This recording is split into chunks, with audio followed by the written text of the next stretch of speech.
Hello and welcome to the Third Sector Podcast. I'm Emily Burt.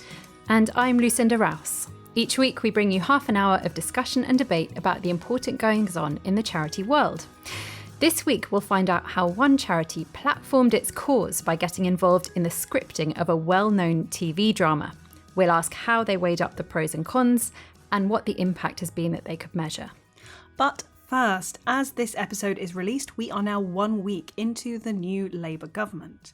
Last week's episode was recorded just a day after polling as the final results were coming in, and we shared our preliminary thoughts on the implications for the voluntary sector.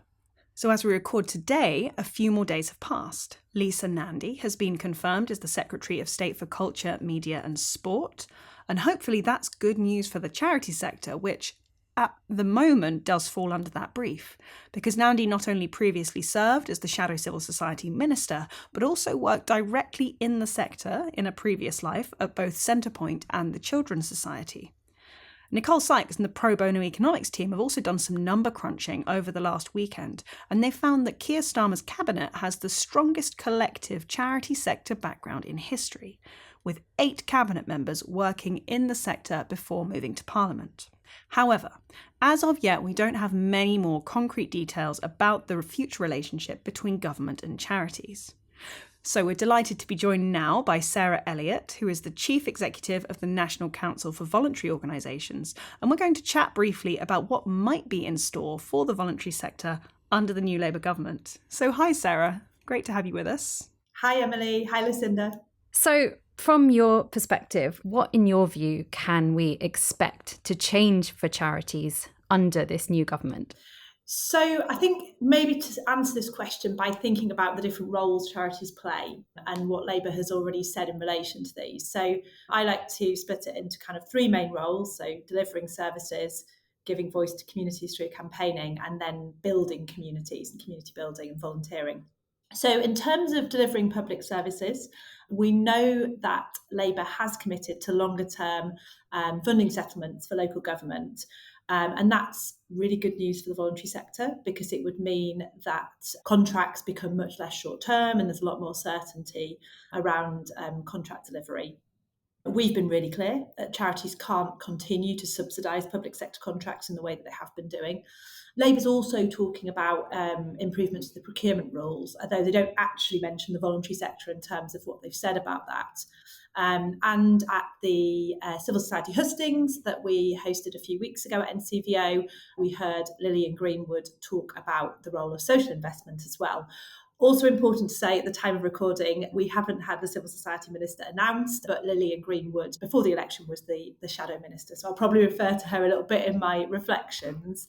I think we're going to come back to campaigning in a bit more detail, but certainly we've heard Lillian Greenwood say a lot of times charities can campaign, they should campaign, even when they're being critical of government, but also being very clear that that needs to be within the guidance that's set out by the Charity Commission. I think a lot of people in the sector have been very concerned about the shrinking of civic space, and we've obviously heard Labour unequivocally say that we will remain a member of the European Convention on Human Rights, although maybe a bit disappointing that the Labour manifesto didn't refer to any plans around the anti-protest laws that we've seen introduced by the previous government. So remains to be seen what they do there. And then last but definitely not least, this sort of community building role. There's lots that the sector called for here around the UK Shared Prosperity Fund, around the Community Power Act. We didn't hear a lot in the manifesto about those from Labour, but they did talk about local growth plans, albeit with no mention specifically of charities. And the manifestos also didn't mention volunteering, but I do know this is something that Labour are really interested in. Again, going back to Lillian Greenwood, I provided her with some policy briefings before the election around the right to request time off to be a trustee, so that potentially sounds promising. And also at the voluntary sector hustings, again, we heard Lillian Greenwood express concern that people don't know where to find volunteering opportunities, and it's important to open it up to people who don't usually volunteer. So feels like there's a lot we could build on there with the new government. Now, Sarah, you mentioned there a couple of times campaigning, so let's actually come round to that. As you say, there's been no clear indication from the government yet that they're going to make any changes to the anti-protest laws, which were put in place by the previous administration. But do you have any sense of how the campaigning climate for charities might change moving forward? We have the sector has been operating in a very hostile environment over the past couple of years. And there have been a lot of kind of culture warsy type debates about the ability of charities to speak out and how kind of hospitable the environment is to that at the moment. Yeah, I mean, it's been really tough, hasn't it, for charity campaigning? And I think there's some signs of hope. I mean, again, going back to Lillian Greenwood, who pre-election was the shadow civil society minister. She said at the hustings just a week or two ago, and I've written it down, civil society will be a leading change maker for a Labour administration. So saying, I guess, fairly clearly that charities should be campaigning for change is kind of what we do best. But I guess my slight hesitation is it is easy to say that in opposition, perhaps harder when you're the government that's potentially being criticised by charities.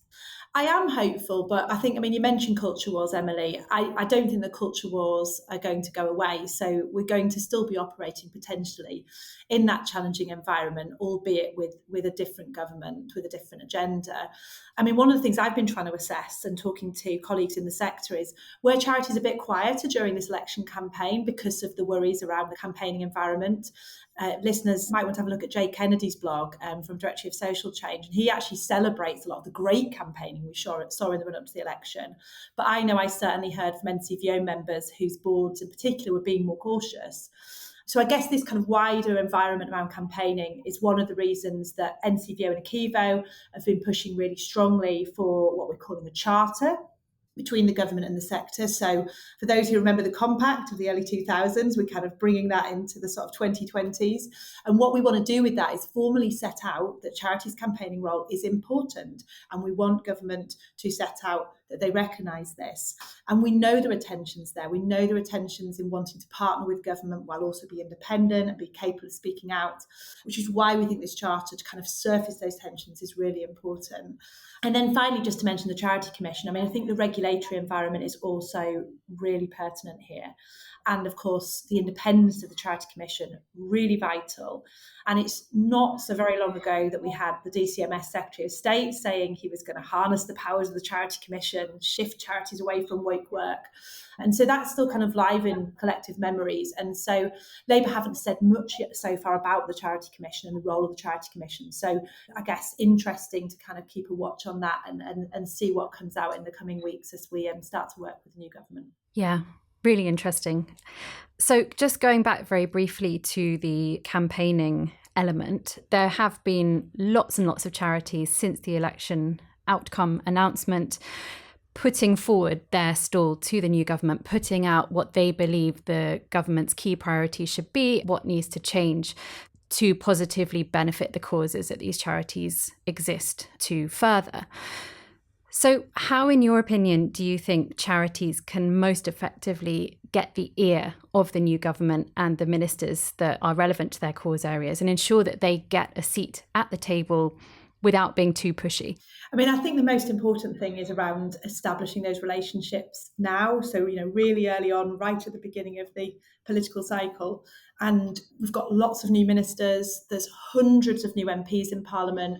They're all looking for a way to make a difference. And so I think, now is the time to be really proactive in engaging with the new politicians in Parliament.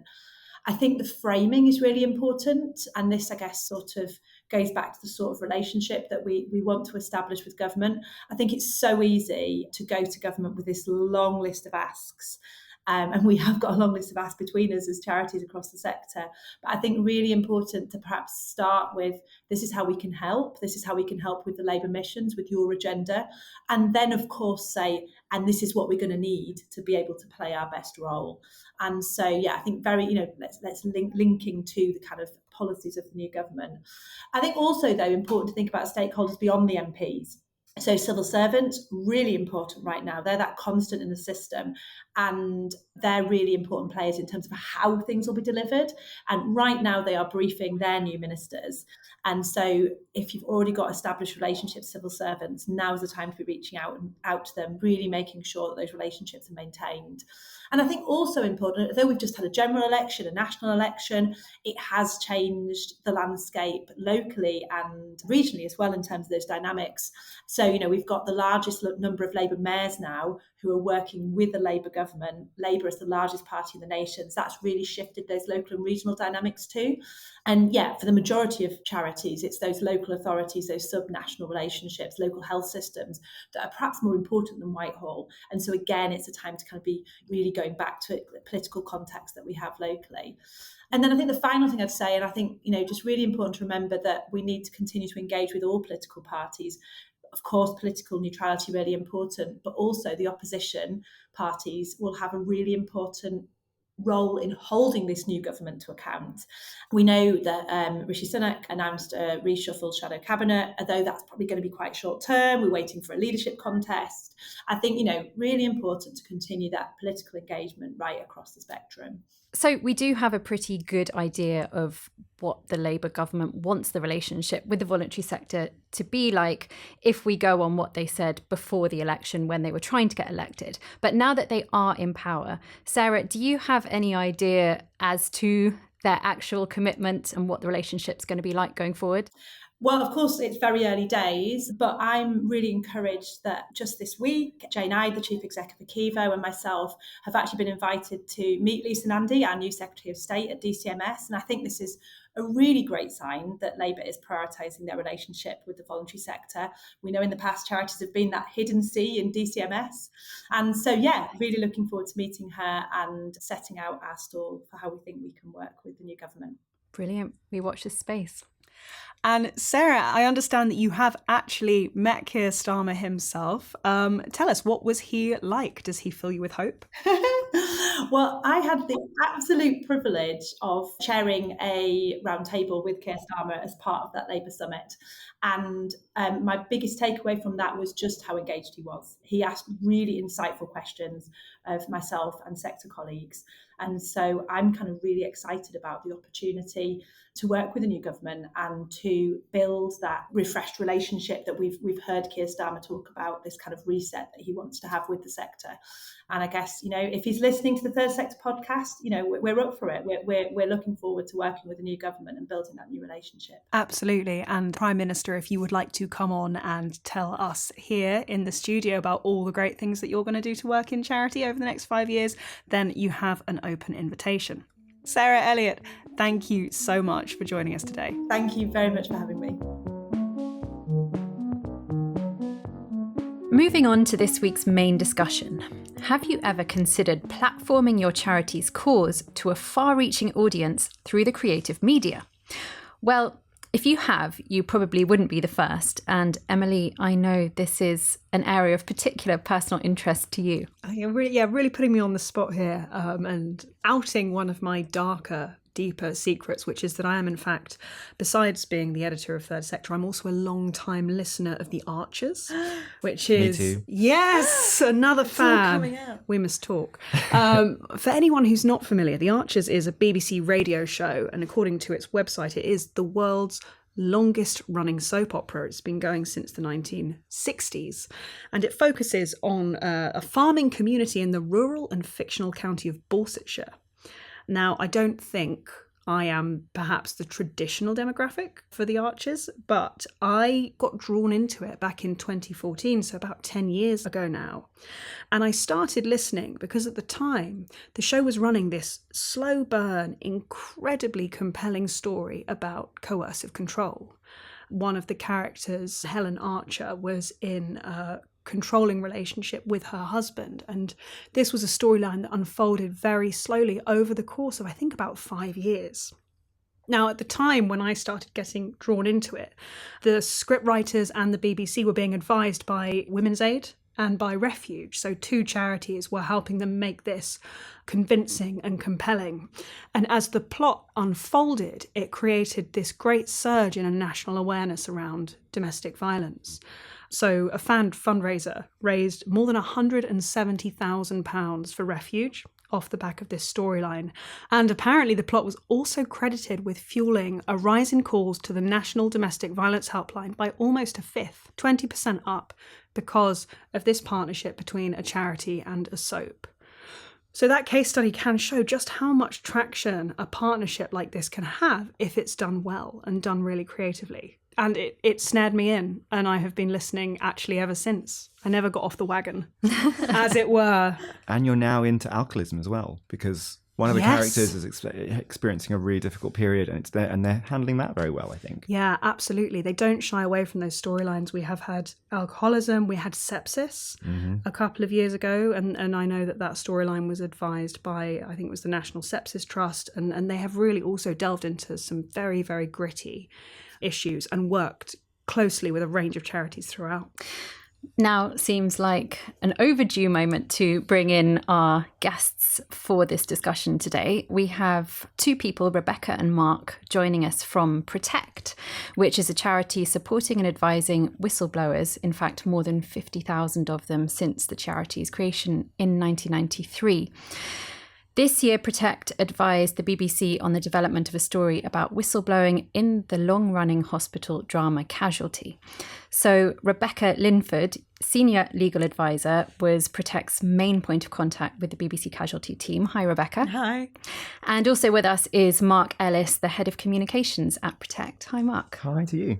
Could you please talk us through your involvement with the script writing and plot development process, Rebecca? Absolutely. So we got approached by the BBC. That was the first point. They contacted our CEO, Liz Gardner, and said, we're thinking of this arc. Is any of your advisors available to talk to us? We want that realistic perspective.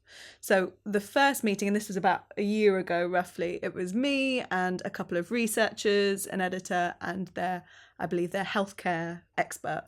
And that was a very much kind of blue sky thinking, throwing out some quite wild thoughts we found, and just giving the kind of vague shape of what this might be, and us feeding in on what we were aware of. We talked through some case studies with them, gave them that realistic perspective, and also maybe steered them away slightly from maybe the more outlandish suggestions. And then that started a kind of multiple months long process of being sent scripts, often the same scripts for the same episodes with very minor tweaks, over and over again, and giving feedback on each of those via email.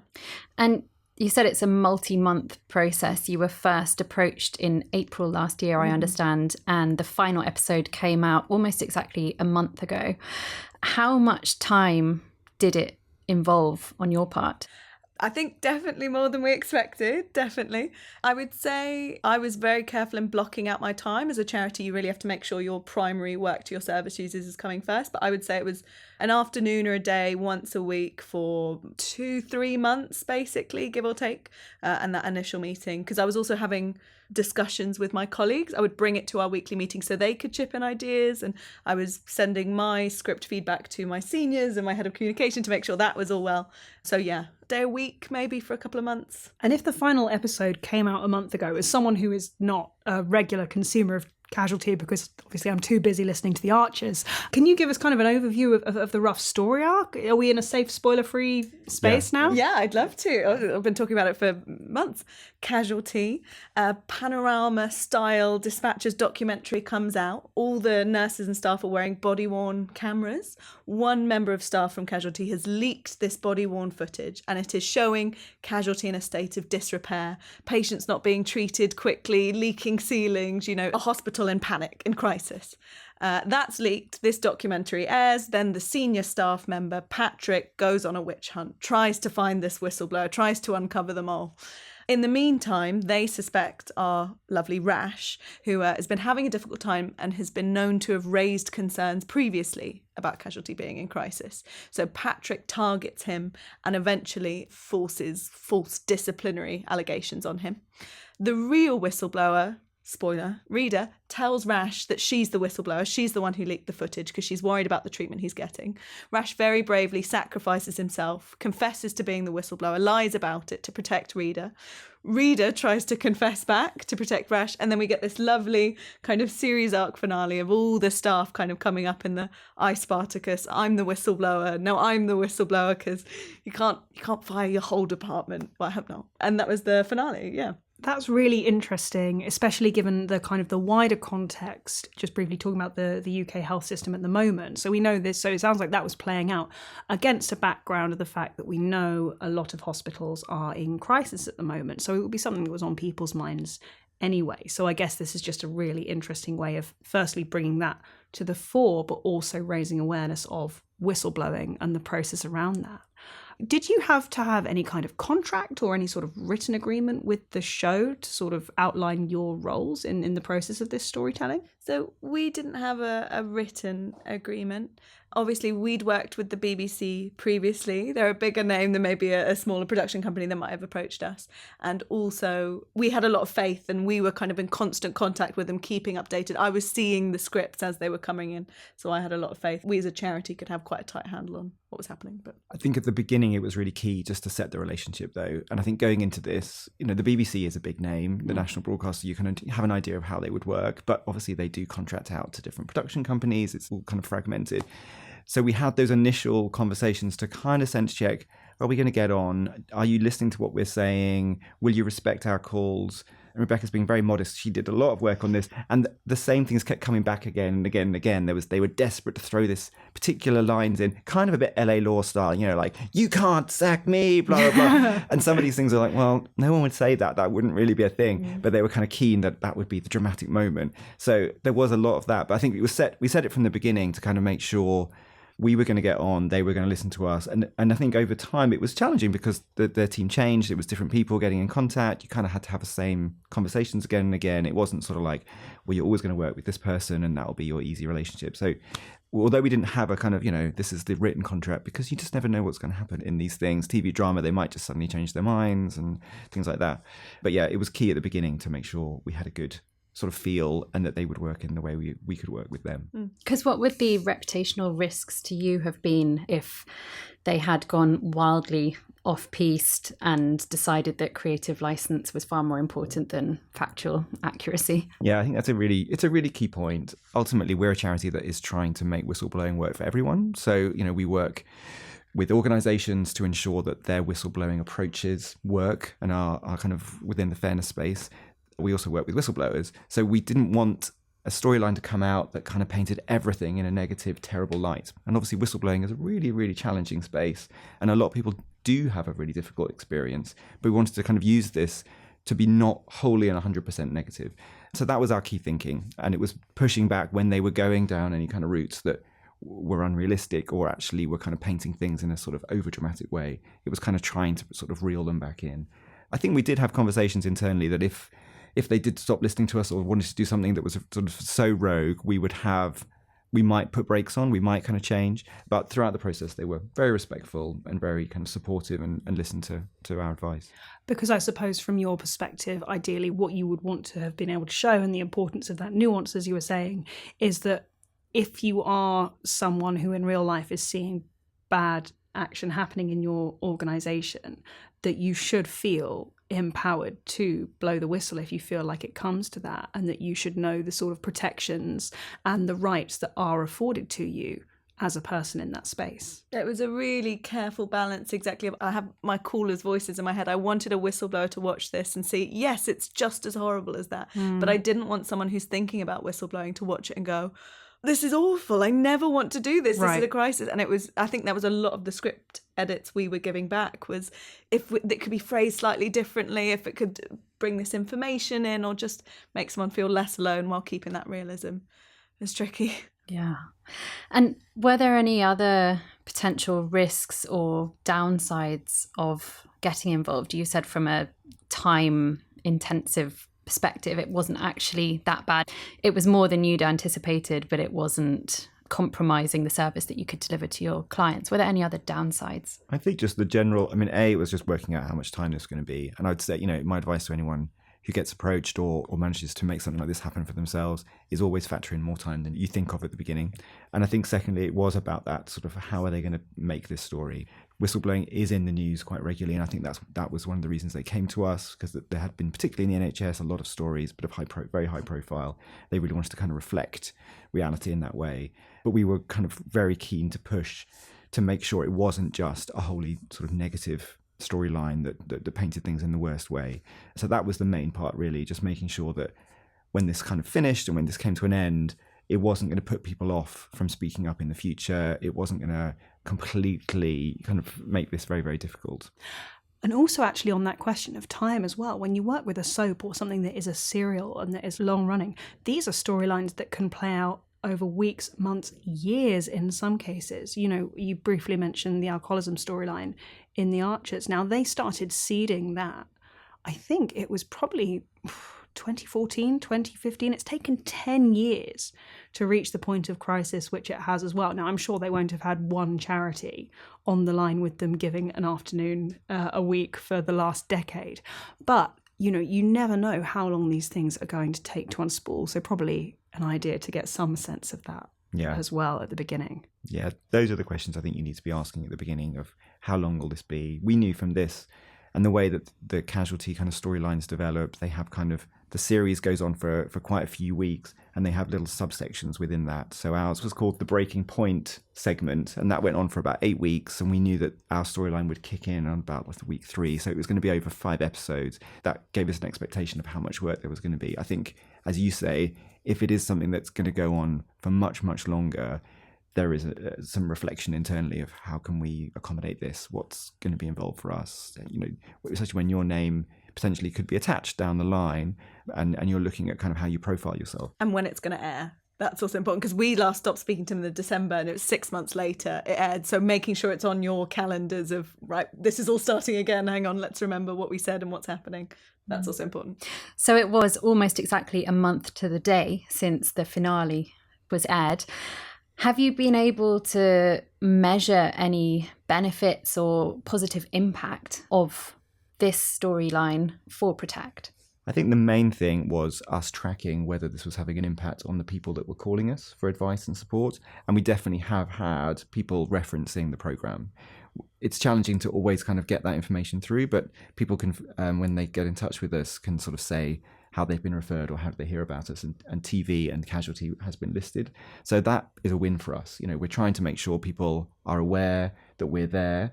When anyone does blow the whistle in the workplace, it's a really challenging, scary time. You know, you want to get as much support and help as you can, and we're a charity that's there to make sure you get that advice and you know you're right.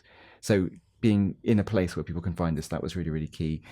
This is going to have a long tail, and we're going to keep measuring that because it's literally, the program has just come out.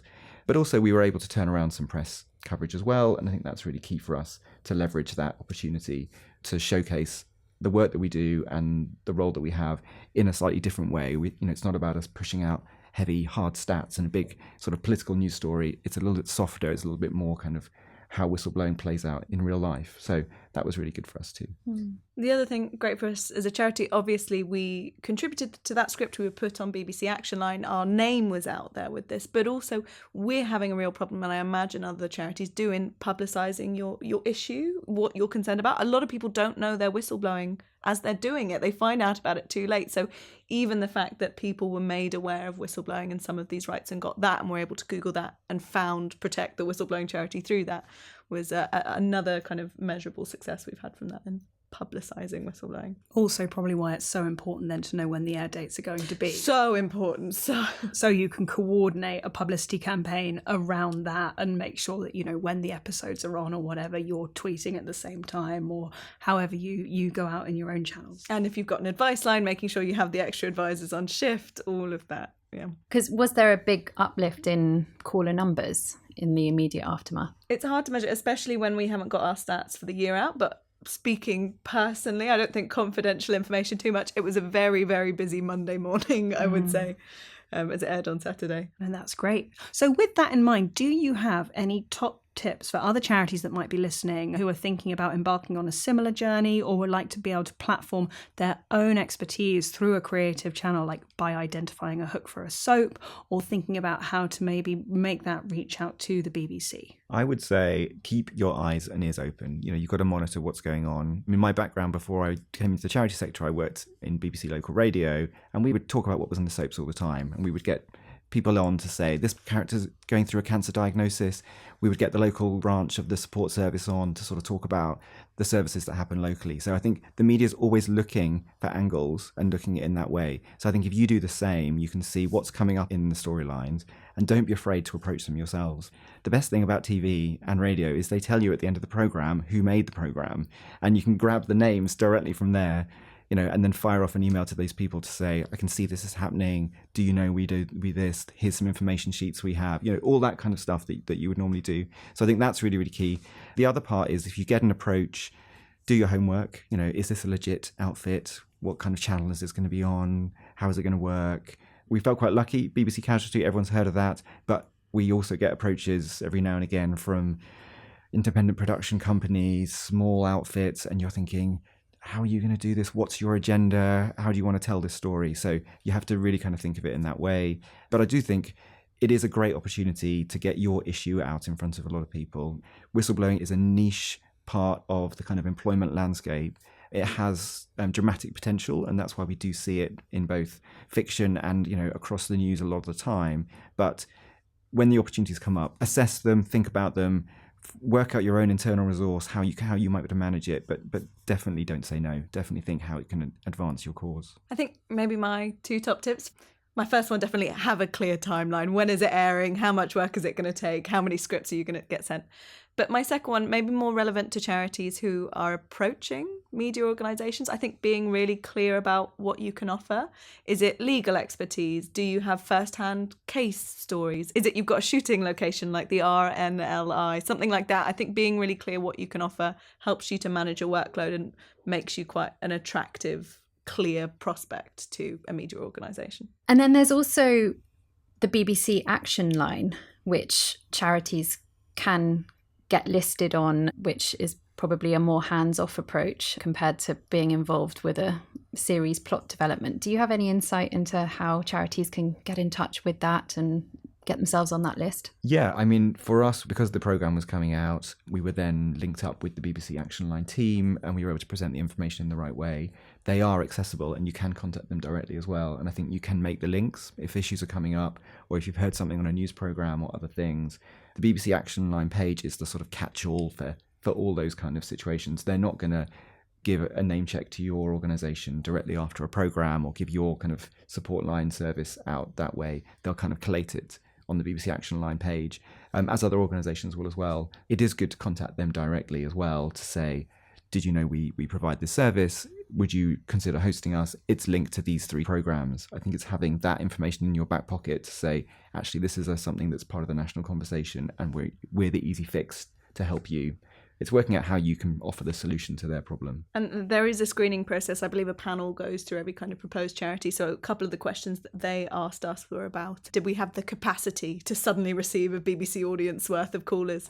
But I must say, I had a fantastic experience with BBC Action Line. I really had a great time. They're incredibly prompt and kind. I can't recommend that enough, really, just personally. That's great to know. Yeah, really. Now, just as a final question, because the majority of people listening to this podcast are likely to work for a charity, what proportion of your callers come from the charity sector? I think roughly by our impact report this year, it's kind of a third the charity sector, a third from the public sector, and then a third from private. So a fairly even split, but quite a lot coming from the charity sector, I would say, especially in terms of employees versus volunteers. Yeah, that is a really high proportion, actually.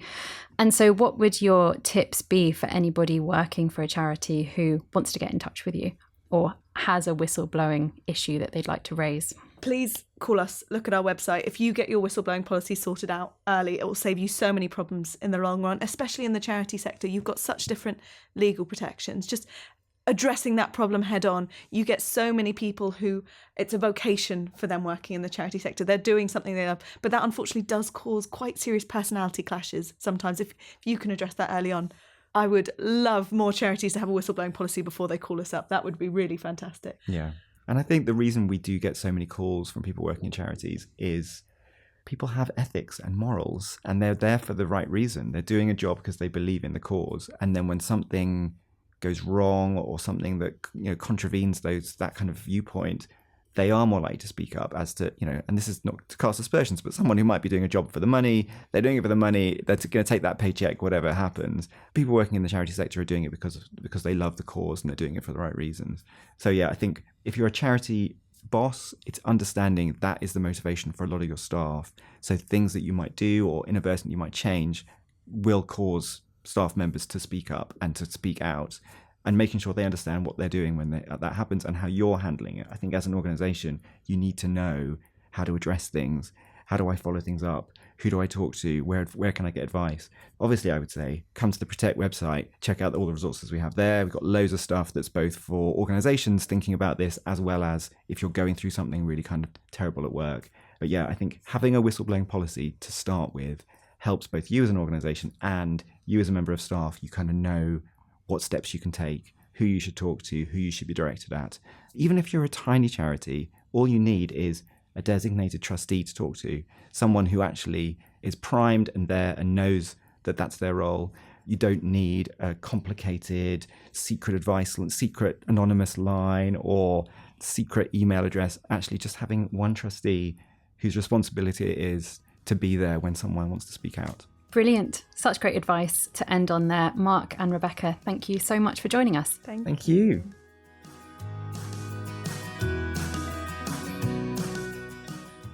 We hope you enjoyed our discussion with Rebecca and Mark, and that's it for this week.